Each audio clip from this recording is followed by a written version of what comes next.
रवींद्र धंगेकर यांच्यानंतर काँग्रेसला पुण्यात पुन्हा एकदा मोठा धक्का बसलाय। काँग्रेसचे माजी आमदार संग्राम थोपटेंनी काँग्रेसची साथ सोडली आहे। थोपटेंनी भाजप प्रदेशाध्यक्ष चंद्रशेखर बावनकुळे यांच्या उपस्थितीत भाजपात प्रवेश केलाय। पाहूयात या संदर्भातला आमचा हा स्पेशल रिपोर्ट। अनेक वेळेला खच्चीकरण करण्याचा प्रयत्न झाला तरी सुद्धा मानहानी सहन करून आम्ही तिथं काम केलं। या मावळ्यांचं भवितव्य उज्ज्वल करण्याच्या दृष्टीने हे एक निर्णायक पाऊल आम्ही साहेब या निमित्ताने घेत आहोत। ज्या विश्वासाने त्याने भारतीय जनता पार्टी पक्षामध्ये प्रवेश केला आहे, आम्ही सर्वजण कुठेही तडा जाऊ देणार नाही। एक कोहिनूरी हिरा आपल्याला भेटतो आहे, त्या कोहिनूरी हिऱ्याचं नाव आहे संग्राम थोपटे। पुण्यात काँग्रेसला आणखी एक मोठा धक्का बसलाय। काँग्रेस नेते आणि माजी आमदार संग्राम थोपटेंनी भाजपमध्ये प्रवेश केलाय। भाजप प्रदेशाध्यक्ष चंद्रशेखर बावनकुळे आणि रवींद्र चव्हाणांच्या उपस्थितीत संग्राम थोपटे यांनी कमळ हाती घेत एका नव्या राजकीय इनिंगला सुरुवात केली आहे। आम्ही स्वाभिमानानं गेले अनेक वर्ष त्या ठिकाणी राहिलो। अनेक वेळेला खच्चीकरण करण्याचा प्रयत्न झाला तरी सुद्धा मानहानी सहन करून आम्ही तिथं काम केलं।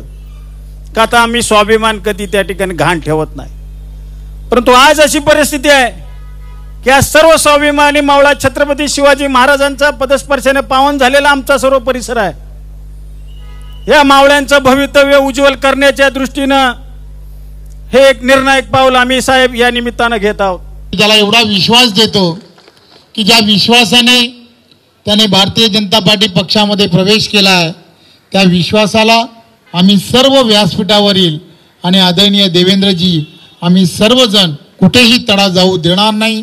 आणि या मतदारसंघ असेल आणि त्यांच्या पाठीशी उभे असणारे तुम्ही सर्वजण, तुमच्या पाठीशी भारतीय जनता पार्टी पक्ष हा खंबीरपणे उभा राहील एवढंच आश्वासित करतो। संग्राम थोपटेंच्या पक्षप्रवेशानंतर भाजप प्रदेशाध्यक्ष चंद्रशेखर बावनकुळेंनी त्यांचं कौतुक केलं। भाजपला संग्राम थोपटे नावाचा कोहिनूर मिळालाय, तर कोणत्याही वैयक्तिक पदाची लालसा नसून मतदारसंघाच्या विकासाचा ध्यास घेऊन त्यांनी भाजपमध्ये प्रवेश केल्याचं बावनकुळेंनी म्हटलंय। त्यांनी सांगितलं, मला कुठलंही व्यक्तिगत स्वरूपाचं माझं म्हणणं नाहीये। मला पद प्रतिष्ठा मला काही मिळालं नाही चालतं। माझ्या जीवनातले सर्वोच्च पद मला मिळाले आहे। फक्त आता मला एकच विचार करता यायचा आहे, पश्चिम महाराष्ट्राचा, पुणे जिल्ह्याचा आणि भोर मतदारसंघाचा विकास हा माननीय देवेंद्रजींनी केला पाहिजे। याकरता मला भाजपमध्ये यायचं आहे। हे वाक्य देवेंद्रजी, मी, राहुल कुलजी आपण चौघजण होतो तेव्हा त्यांच्या कानावर जे माझ्या कानावर पडलं, तातडीनं रवी चव्हाण साहेबांना फोन केला आणि सांगितलं, एक कोहिनूरी हिरा आपल्याला भेटतो आहे, त्या कोहिनूरी हिऱ्याचं नाव आहे संग्राम थोपटे।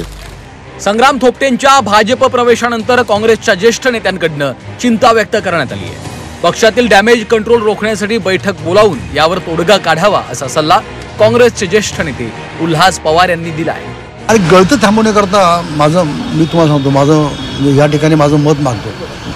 महाराष्ट्रातले जे ज्येष्ठ नेते आहेत, मी त्यांच्या नावांचा उल्लेख करत नाही, प्रदेशाध्यक्ष आणि महाराष्ट्रातल्या काही ज्येष्ठ नेत्याने याचं एक तातडीची बैठक घेतली पाहिजे, आमच्यासारख्यांना बोलवलं पाहिजे। आणि ज्या ज्या जिल्ह्यामध्ये अशा प्रकारे मनामध्ये काही घेऊन बसलेले कार्यकर्ते आहेत आणि ज्यांच्याबद्दल तुमची चर्चा आहे, तर त्यांच्याशी संपर्क साधा, त्यांना बोलावून घ्या, त्यांची काय वेदना आहे, त्यांची काय दुःख आहे समजून घ्या ना। संग्राम थोपटेंचं घराणं कट्टर काँग्रेसी।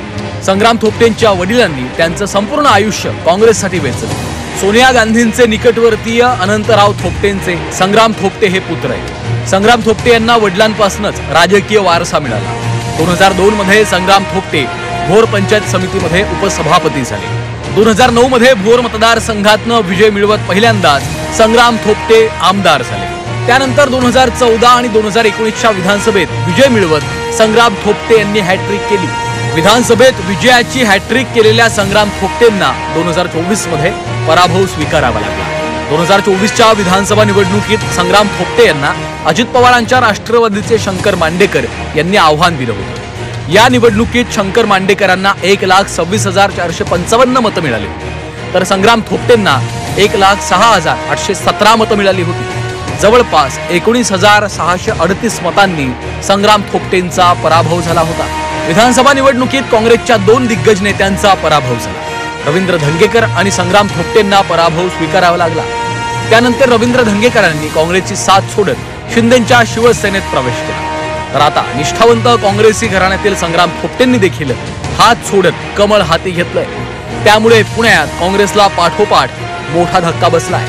ब्युरो रिपोर्ट, झी 24 तास.